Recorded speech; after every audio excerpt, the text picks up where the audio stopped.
Olá, você que nos acompanha aqui pela TV 61, pela TV 247. Estamos começando mais um bate-papo com o Hélio Dória. Tudo bem, Hélio? Como é que vai? Tudo bem, Negrão? Bom dia para todas e todos. Tudo bom. No bate-papo com o Hélio Dória de hoje, ele vai fazer uma análise aí sobre essa intensificação dos acordos políticos à esquerda e à direita para unificar candidaturas. Os partidos de direita agora se movimentam para buscar um candidato que possa enfrentar Lula e Bolsonaro. O Hélio também vai comentar aqui mais um assassinato de um negro no Rio de Janeiro, desta vez por um sargento da Marinha. E vamos também falar das manifestações deste sábado contra este assassinato terrível do jovem congolês Moise. No baú, o Hélio vai resgatar uma história interessante. A gente está sempre tendo informações sobre a relação da esquerda, dos presos políticos com os presos comuns nos presídios durante a ditadura.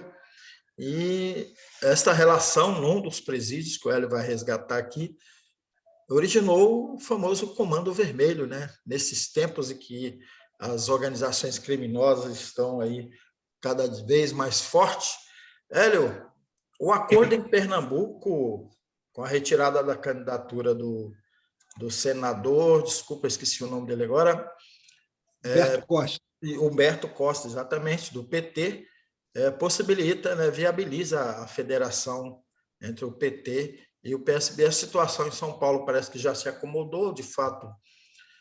Márcio França vai para o Senado e Haddad vai para o governo. Como é que está esse quadro aí desses acordos políticos, tanto à esquerda quanto à direita, Hélio? Olha, Negrão, se a gente acompanha o noticiário político nos últimos dias, tanto nos jornais, na internet, na televisão, você vai ver que o tema principal são as eleições, já são as eleições, e olha que nós estamos em fevereiro, e está se tratando agora de uniões, fusões, federações, né?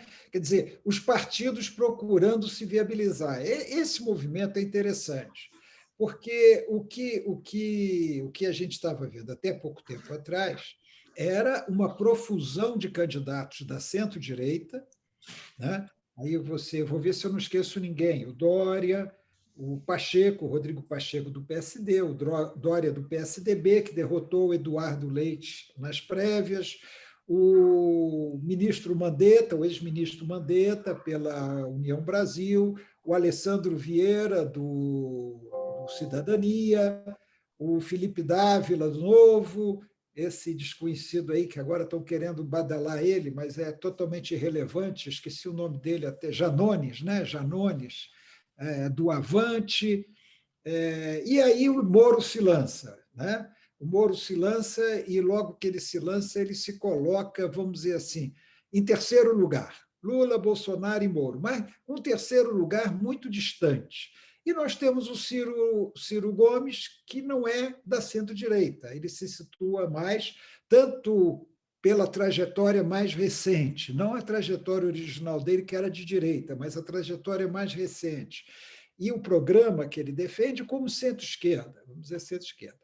Então, esse movimento levando o seguinte, muita especulação, né, Negro? Então, você tocou aí na questão de Pernambuco.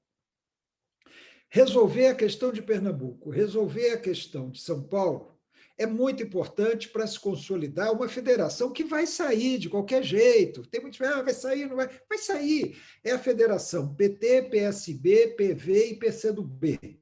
Essa federação está praticamente fechada. Tem reações no PT, tem reações contrárias no PSB, tem esses problemas de São Paulo agora, que está encaminhado nesse sentido, mas ainda não está batido o martelo como se bateu em relação a Pernambuco, que o governo vai ficar com o PSB e o Senado vai ser um candidato do PT, mas vai sair. Agora, tem também sendo discutida a federação PSOL e Rede, né? Isso pelo lado esquerdo. O PDT, que por enquanto está sozinho com a candidatura do Ciro Gomes, também está procurando sua federação, com Cidadania, né? O Cidadania tem o candidato Alessandro Vieira. Aí o Roberto Freire, presidente de Cidadania, se aproximou para fazer uma federação com o PSDB. Parte do Cidadania, inclusive os 3 senadores, o Alessandro, a Leila aqui de Brasília e a Elisiane Gama, são contra essa federação com o PSDB, ou prefere o Cidadania mantendo a candidatura do Alessandro, que é improvável, ou uma federação com o PDT. Nesse caso, o Cidadania apoiaria o Ciro Gomes, candidato de centro-esquerda. O Cidadania é um partido que pode ser colocado na centro-esquerda. Ele tem centro-esquerda e centro-direita, ele tem as duas posturas. Tem uma turma mais à esquerda, que veio do antigo PPS, que veio do antigo Partido Comunista Brasileiro, e tem uma turma mais à direita, mais afinada com os tucanos, que é o caso do Roberto Freire, que também veio do Partido Comunista Brasileiro, mas que hoje é mais afinado com os tucanos. Então, ao mesmo tempo, você fala, não, mas o PSDB agora começou a discutir com o MDB. E o MDB está discutindo também com a União Brasil. É uma sopa, né, de letras, né? Assim, tudo é possível, mas o que eu quero tirar disso, a conclusão que eu quero dizer é o seguinte: a centro-esquerda consolidando a candidatura, o apoio total à candidatura do Lula. Então, você vai ter os 4 partidos dessa federação, PT, PSB, PV, PCdoB, e os 2 partidos da outra federação, a Rede e o PSOL, apoiando o Lula. Então, você consolida um bloco à esquerda. Ah, mas o PSOL tem divergência. Todos têm divergência. Não tem nenhum partido que seja uníssono. Eu quero isso. Todos eles têm divergência. Mas a maioria no PSOL vai apoiar o Lula, mesmo se o Alckmin for vice. O presidente do PSOL criticou, mesmo assim vai apoiar o Lula. A questão de derrotar o Bolsonaro vai se colocar acima de todas as outras. A rede... Só um parênteses, desculpa aí, só um parênteses, até para você só um parênteses para você continuar na sua análise. Nesse caso aí que você relata, deve haver 2 palanques em alguns lugares, né? Por exemplo, Brasília parece que se desenha isso, né? A existência de 2 ou mais palanques para o Lula, no caso, né? Ou para os outros também candidatos. Como é que você, só para você complementar? Pode acontecer, Negrão, mas é improvável. É improvável. Havendo federação, o que pode acontecer é do PSOL e Rede terem um candidato a governador e os outros 4 outros. Os partidos da federação não podem ter 2 candidatos a governador. Então, no caso, os 2 palanques seriam ou por um outro partido, pela federação é um candidato só. Então, não pode ter PT e PSB candidatos diferentes para governador, ou PT e PV, PV e PCdoB, não pode ter candidato diferente. Agora, o PSOL e a Rede podem, apoiando o Lula na eleição presidencial, podem lançar candidatos ao governo nos estados. Nada impede, porque é uma coligação majoritária, que não é obrigada a se repetir nos estados. A federação tem que se repetir nos estados e no Distrito Federal. Já a coligação, não. Então, vamos supor, o PSOL e a Rede podem apoiar o Lula, mas aqui em Brasília, o PSOL e a Rede podem ter um candidato ao governo e a federação, encabeçada pelo PT, ter outro. Todas 2 apoiando o Lula. Isso, como você disse, pode acontecer sim. A Rede tem suas divergências internas, porque alguns dirigentes da Rede não querem apoiar o Lula, preferiam até o Ciro Gomes, mas como está federando com o pessoal por uma questão de sobrevivência, porque se não fizer federação, a Rede desaparece na próxima eleição, eles vão aceitar o comando, vamos dizer assim, do pessoal. Vão aceitar a ideia. E o próprio senador Randolph, que é o único senador da Rede, já manifestou apoio ao Lula. Inclusive, o senador Randolfo Rodrigues está desistindo de ser candidato ao governo do Amapá para apoiar o Lula e manter sua cadeira no Senado, em apoio ao Lula, etc, etc. Então, a esquerda está se resolvendo, Negrão. Mesmo que, como você falou, você chamou a atenção, essa aliança nacional das 2 federações, vamos chamar assim, a Federação PT, a Federação PSOL, não obrigue a ter essas mesmas alianças nos estados e no Distrito Federal. Agora, o interessante, Negrão, é que a centro-direita parece que acordou. Não sei se vai conseguir, mas parece que acordou. Ela está vendo o pífio desempenho até agora, embora isso não significa que eles não possam crescer, do Dória, do Alessandro, do Pacheco, do Mandetta, né? Todos estão muito baixos. Eles podem crescer, está muito cedo ainda, mas ela não é uma questão aritmética, é uma questão política. Eles estão vendo que no quadro atual de polarização Lula e Bolsonaro, e tendo o Moro se destacando e o Ciro entrando pela centro-esquerda, se eles entrarem com vários candidatos, então vão ficar nesses dois, 1%, 3%. E começam a querer se juntar para fortalecer uma chapa de centro-direita. Tem a Simone Tebet, do MDB. O MDB pode se federar com o PSDB, começaram a falar nisso agora, pode se federar a União Brasil, que é o antigo DEM, mais o PSL.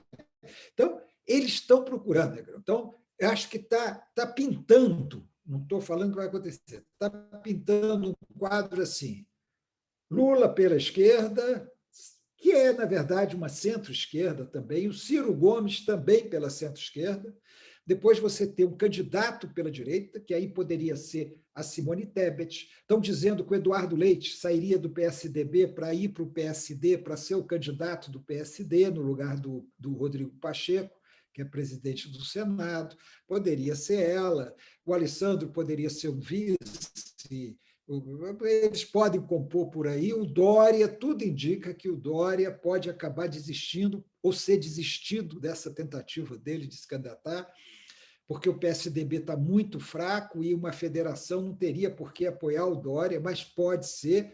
Então, um candidato de centro-direita, um candidato de extrema-direita, que seria o Moro, e um candidato fascista, que é o Bolsonaro. Então, nós teríamos um espectro político mais nítido, né? Mais nítido no país. Né? É claro que há aproximações entre a centro-direita e a extrema-direita que o Moro representa. Né? Pode aproximar em algumas teses econômicas, neoliberais, privatizações, mas dificilmente, eu acho muito difícil que esses partidos de centro-direita apoiem, pode ser que um ou outro, sim, que apoie o Moro. Não vejo o PSD ou o MDB,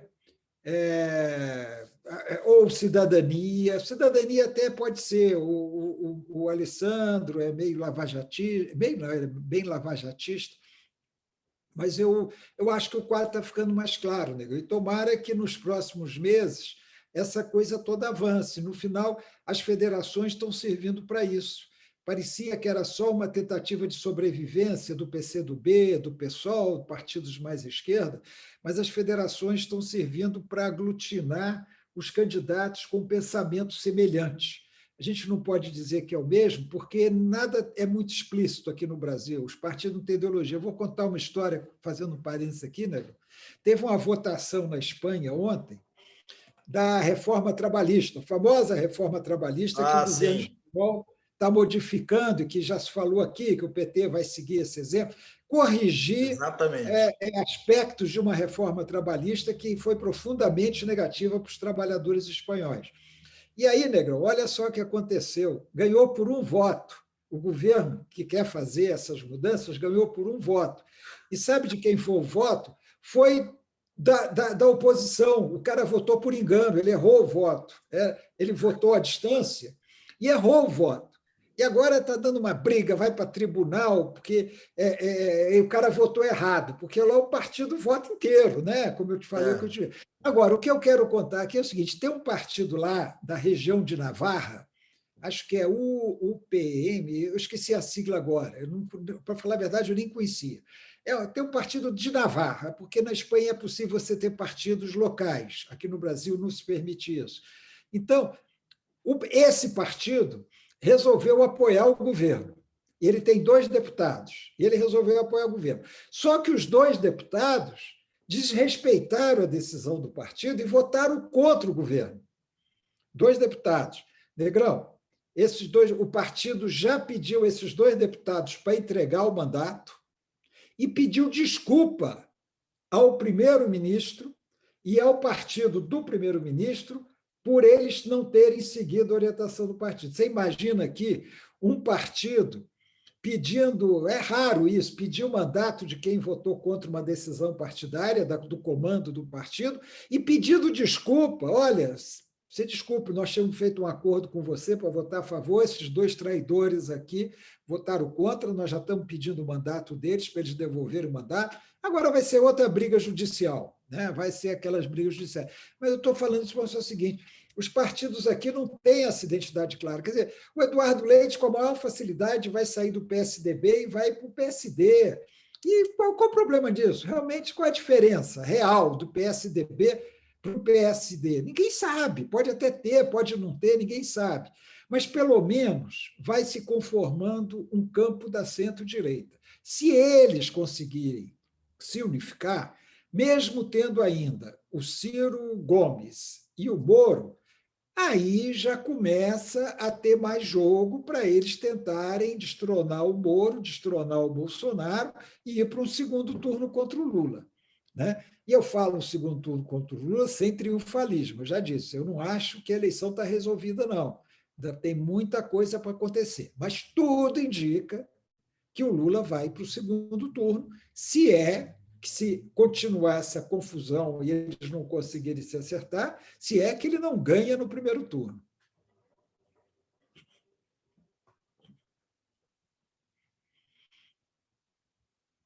Estou aqui mutado aqui. Agora você está... Desculpa que me embananei um pouco aqui. Ô, Hélio, você está traçando esse quadro todo, né? E eu estava aqui fazendo as contas, né? Então, nós já estamos em fevereiro, hoje é dia 4 de fevereiro.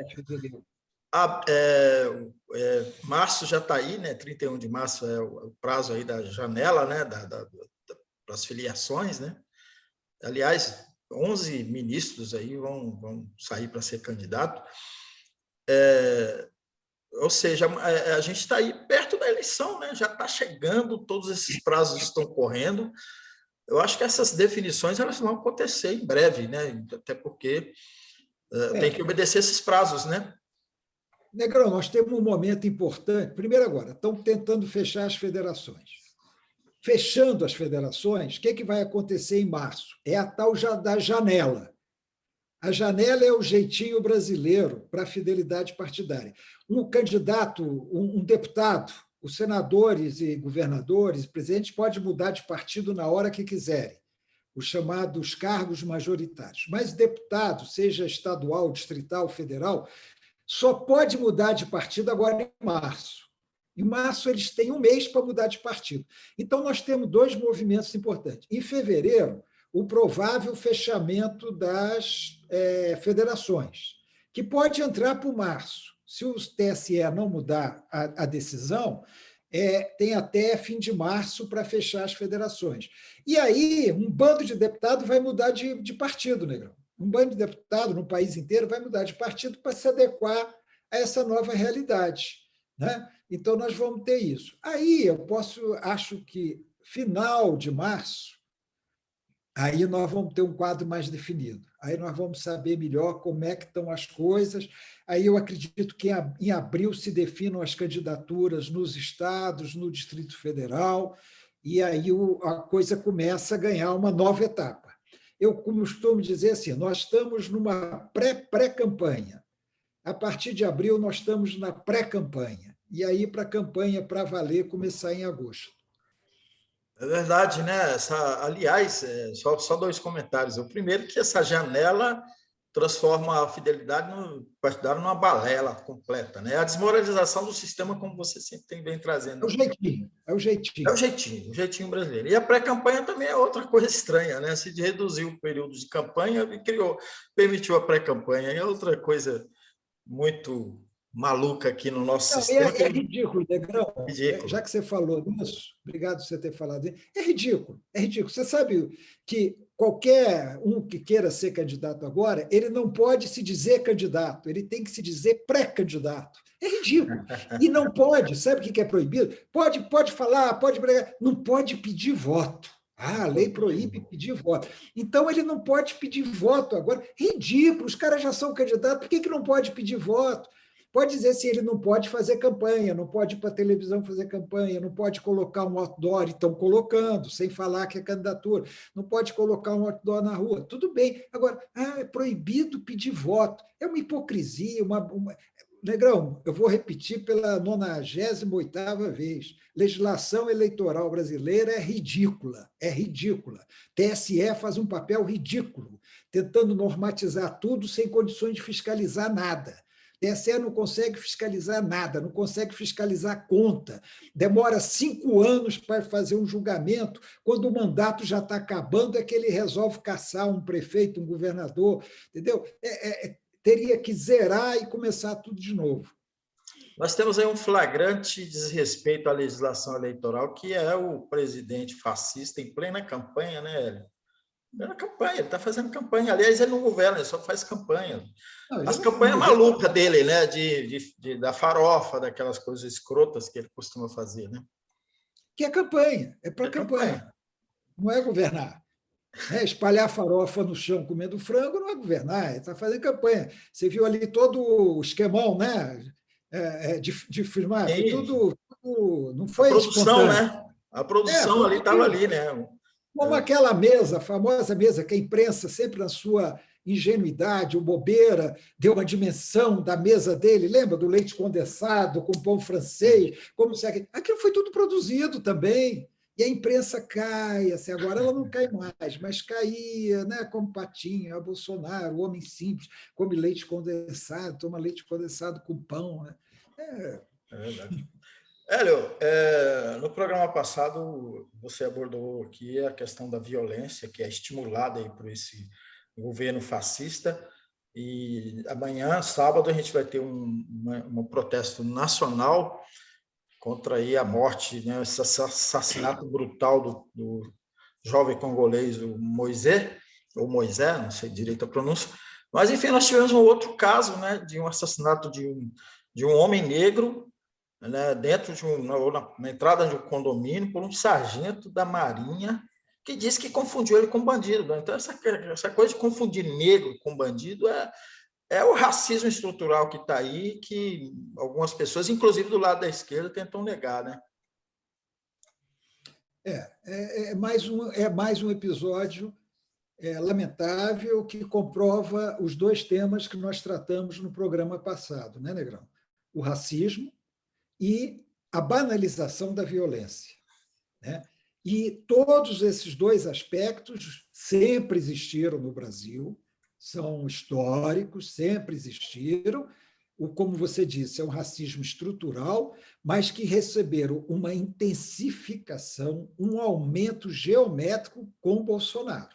Não tem como negar que Bolsonaro incentivou o agravamento dessa postura racista e dessa banalização da violência, inclusive com a liberação de armas. Então, você vê, Negrão, e é grave a situação. Você vê os assassinos do Moise, né? Moise, eu não sei direito como se fala, já vi diversas maneiras, mas os assassinos dele, Negrão, são caras lascados igual a ele. São trabalhadores informais de quiosque de praia, sem carteira assinada, sem direitos, recebendo diária, explorado, dormindo na praia porque não tem condição de ir para suas residências longínquas, né? Pegar a condução para andar 3, 4 horas para chegar para no dia seguinte voltar, então dormiam na praia. São tão lascados como eles. Você vê como é a situação, né? Com a situação que nós estamos. Né? E agora, Negrão, é vergonhoso. Quer dizer, um sargento da Marinha, teoricamente, é um cara preparado para usar arma. Né? É um cara que tem que ter uma frieza. Né? Então, o cara, porque está no carro e se aproxima uma pessoa, e uma pessoa negra, ele puxa o revólver e atira. Ele não esperou para ver se o outro estava armado, não, ele atira. Então, você está dizendo o seguinte: se eu estou no meu carro e alguém chega parecendo que vai me assaltar, eu tenho o direito de pegar uma arma e atirar no cara? E ele atira 3 vezes, Negrão. Ele atira 3 vezes um cara, e o cara tentando dizer: eu sou morador, o cara tentando se identificar. Quer dizer, aquilo que acho que foi a esposa, a mulher do assassinado, que disse, se ele fosse branco, será que ele tinha feito isso? Se fosse um homem branco se aproximando do carro, ele teria dado 3 tiros, 3. Cara, se o cara é militar, ele poderia ter apontado a arma, outro lá, não, alguma coisa assim, para aí, fica parado, tal. Ou ele, em extremo, no extremo, atiraria na perna. No extremo, não estou defendendo isso, não. Estou dizendo, cara apavorado, nervoso, achando que vai ser assaltado, mas atira para matar. Aí vem um delegado do Rio, que deve ser tudo cheio de miliciano nas delegacias do Rio, dizer que era homicídio culposo, sem intenção de matar. Você dá 3 tiros num cara e não tinha intenção de matar, tinha intenção de quê? De assustar o cara?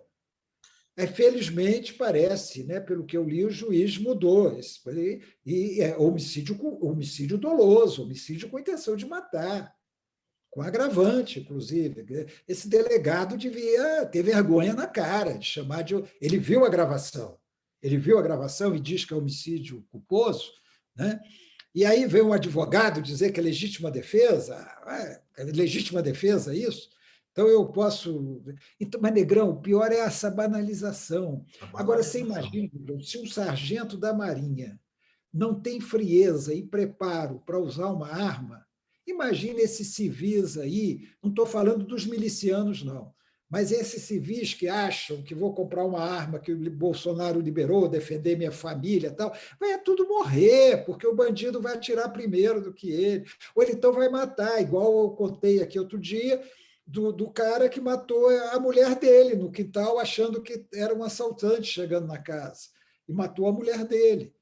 E isso aí a gente toda hora tem casos com isso. Agora, é uma banalização da violência total. Você assiste a um telejornal hoje, é só violência, violência, violência.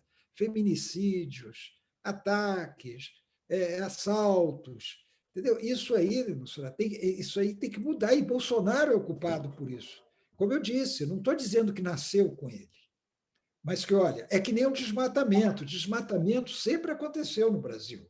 Desmatamento acontece desde que os portugueses chegaram aqui em 1500 e foi se agravando com o desenvolvimento da agropecuária, das indústrias e tal. Agora, saiu uma estatística agora do IPAM que aumentou 56% em 2 anos o desmatamento. Quer dizer, entre 2019 e 2021 aumentou 56%.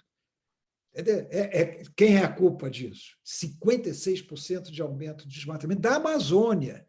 Se a gente for ver o Cerrado, a Caatinga, o Pantanal, não sei dizer, mas pelo menos o Cerrado, a Caatinga também é um desmatamento monstruoso.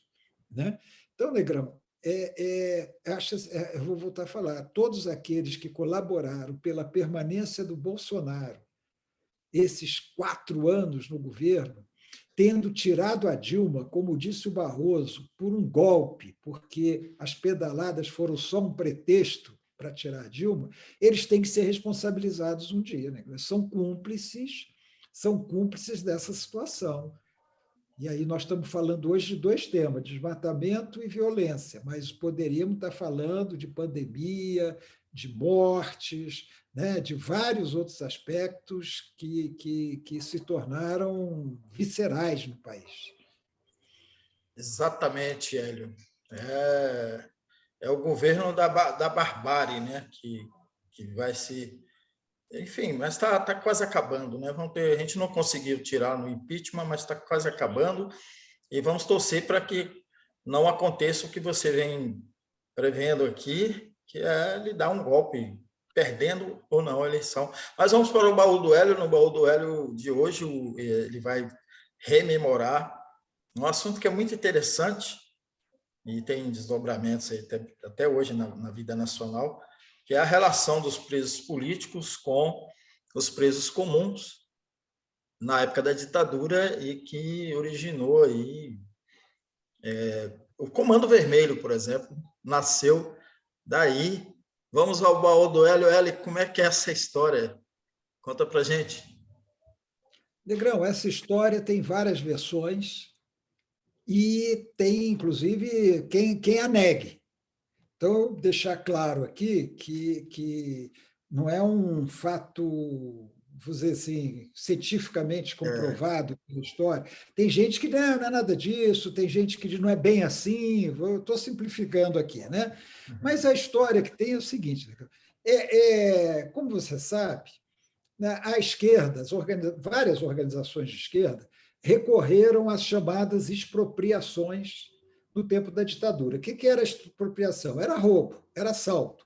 Assalto a banco, assalto a carro forte, assalto a empresas, assalto a carros pagadores. Então, várias organizações faziam essa tipo de ação para arrecadar recursos para a sua própria atividade, para compra de armamento, para implantar campos de treinamento, implantar guerrilha rural no país, por diversos motivos, às vezes até pela própria sobrevivência de seus militantes. O governo, então, decretou a Lei de Segurança Nacional. E a Lei de Segurança Nacional estabelecia que assaltos, roubos desse tipo, assalto a banco, assalto a carro pagador, era enquadrável na Lei de Segurança Nacional. Então, o que aconteceu? Bandidos comuns, que não tinham nenhum viés político, não fazia por interesse político, eles passaram a ser enquadrados na Lei de Segurança Nacional também. Então, podia ser um assalto de uma da LN ou da VPR ou de qualquer organização ao banco, os seus autores, quando presos, eram processados pela Lei de Segurança Nacional.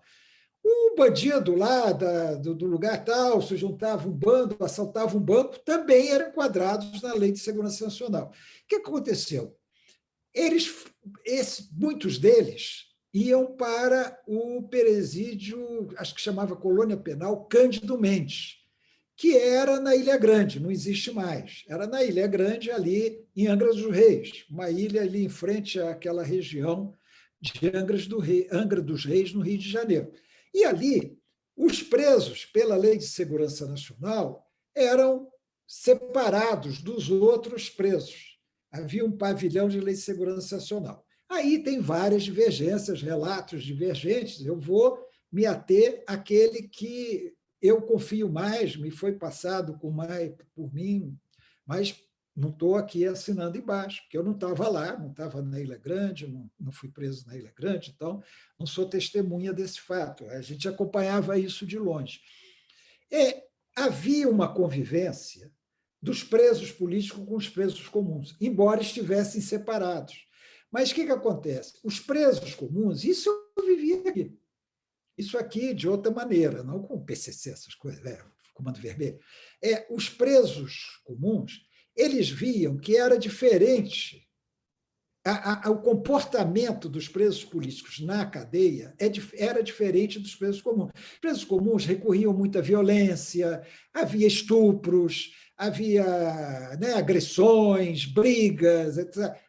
Entre os presos políticos não havia isso. Era organizado, havia uma organização, havia um comando, né? Havia uma hierarquia, uma estrutura dentro da cadeia. Isso com os presos políticos havia. Por quê? Até porque as organizações presas mantinham lá dentro suas organizações. E o contato entre as organizações era respeitoso, era um contrato fraterno, estava todo mundo ali preso. Então, eles viam aquilo e começaram a entender aquilo. E muitas vezes havia conversa entre eles. E os presos políticos diziam: olha, vocês não podem fazer isso, vocês estão se prejudicando. E eles viram também, eles descobriram ali, que os presos políticos existia um sistema fora das cadeias que garantia a manutenção dos parentes dos que estavam presos. Eu já contei aqui, eu mesmo era encarregado aqui, quando eu, nos anos 70, anos 60, anos 60, acho que até início de 70, eu era encarregado de dar assistência à família dos companheiros presos que moravam em Goiás. Então, eu ia lá todo mês, levava um dinheiro, levava apoio, levava alguma coisa, conversava, via o que eles queriam. Então, era a família do Tarzan de Castro, a família do Genésio, a família do Hélio Cabral. Eram presos que tinham famílias em Goiás e que a gente dava uma assistência a eles. A gente não deixava as famílias totalmente... Até informação mesmo, contar coisas e tal. E os presos comuns começaram a se preocupar com aquilo também. Então, começaram a criar uma caixa para ajudar lá fora e também para reforçar a postura. Ou seja, essa convivência levou a que presos comuns começassem a mudar seus hábitos. E a verdade, isso é inquestionável, independente. Uns falam, não teve essa ligação toda, eles foram por eles mesmos, eles ficavam distantes, tem várias versões disso. Mas é inquestionável que quando eles organizaram a Falange Vermelha, a primeira tinha esse nome, Falange Vermelha, aí você vê, o pessoal fala, por que chama vermelha? Né? Sabe qual era o lema deles? Paz, justiça e liberdade. O lema era esse, paz, justiça e liberdade. Olha aí. Né? Então, e Falange Vermelha, que depois virou Comando Vermelho. Aí tinha até o nome, Comando Vermelho Rogério Lengruber, né, que era um dos presos. Eles passaram a adotar uma organização, eles impuseram, dentro do Cândido Mendes, lá na Ilha Grande, eles impuseram uma disciplina aos outros presos, inclusive na Barra da Miséria. Por quê? Porque eles pararam de dizer, não tem que ter mais esses estupros aqui. Podia ter aquelas punições que eles fazem. Né? Chegou um acusado de pedofilia, né? Um acusado de estuprar mulheres, aí o cara tem a sua punição lá dentro. Né? Mas eles começaram a mudar o comportamento. Então, é por isso que se diz, Negrão, que a origem do Comando Vermelho está nesse contato. E mesmo que o contato não fosse tão grande, e existia esse contato, mesmo que ele não fosse tão grande, eles viam. Aqui em Brasília mesmo, eu me lembro, já contei aqui, quando nós estávamos na Polícia Federal, tinha preso por tráfico de droga. Né? E, obviamente, eles viam como é que a gente se comportava dentro da cadeia. Era completamente diferente daquele comportamento habitual. E eu tenho um episódio, Negrão, que é triste e é engraçado ao mesmo tempo. Triste não chega a ser. Uma vez eu precisei doar sangue no Sara, porque minha ex-sogra ia ser operada e precisava de ter aqueles familiares que fossem lá doar sangue. Né? Aí eu fui doar sangue no Sara. Aí tinha um questionário para preencher. Aí uma das perguntas era se eu já tinha sido preso. Eu respondi que já. Eu fui verdadeiro, respondi já tive preso.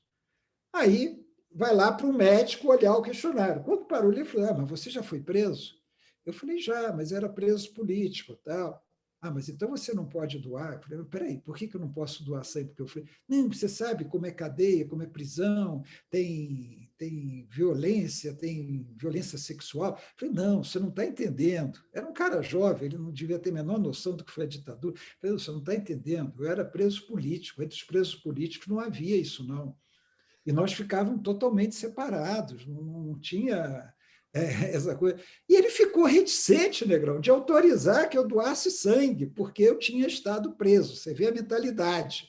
Né? Isso naquele tempo, que era para você doar, tinha aquele problema da AIDS mais acentuado, já tem muitos anos. Né? Então, isso aí é que o Comando Vermelho trabalhou. Depois aí a história se diversifica de muitas maneiras. Mas essa origem, embora alguns neguem, tem gente que escreve e diz assim, não tem nada a ver. Isso tem a ver, sim. Tem a ver, os presos políticos que estavam ali na Ilha Grande são testemunhas dessa relação que existiu ali. Opa! Novamente aqui, eu esqueci de tirar o multado aqui. Eu estou aqui numa redação e não quero atrapalhar nossos companheiros. Pois é, Hélio, mas eu acho que essa história ela faz muito sentido, né? Faz muito sentido. E hoje, eles se aperfeiçoaram muito, né? Muito. Então, por exemplo, eles estabeleceram um controle, né? Esse crime organizado estabeleceu um controle muito forte sobre os presos dentro e fora da cadeia, mas esse fato que você relatou aí das ajudas, né? Isso também faz com que existe um sistema de proteção e um sistema de punição também na situação que é hoje aqui no Brasil, né? Fora da lei, né? É uma coisa grave, que é totalmente fora da lei. É tão grave essas organizações criminosas hoje, é muito grave que elas tenham se proliferado. Tem no Ceará, por exemplo, elas dominam o litoral do Ceará. No Rio, essa orla onde morreu o Moisa é dominada pelas milícias. Então, para mim, é a mesma coisa, seja Comando Vermelho, Primeiro Comando, seja a bandidagem, seja o traficante, seja o miliciano, é bandido do mesmo jeito. Né? Essa bandidagem está tomando conta do país. No norte, está progredindo assim demais esse controle dessas organizações criminosas. Sejam, vamos dizer assim, os bandidos, sejam os milicianos. Exatamente. E assim nós terminamos mais um bate-papo com Hélio Dolly. Bom final de semana para todo mundo. Amanhã tem protesto nacional. Aí em Brasília vai ser no Itamaraty, né? Frente ao Itamaraty. Em frente ao Itamaraty é um protesto, tem no país inteiro, aqui em Brasília, em frente ao Itamaraty, um protesto contra o assassinato do congolês Moise, ou Moise. Né? Bem, vidas negras importam, né, Hélio? Obrigado, Hélio. Obrigado a você que nos assistiu. Se você nos assistiu aqui pela TV 61, faça aí todos aqueles procedimentos para impulsionar aqui o nosso programa. Joinha, compartilhe, assine o nosso canal. E pela TV 247, que está na campanha aí para chegar a 800 mil assinantes. Dê uma força aí para a galera do 247. Grande abraço para todo mundo. Um abraço.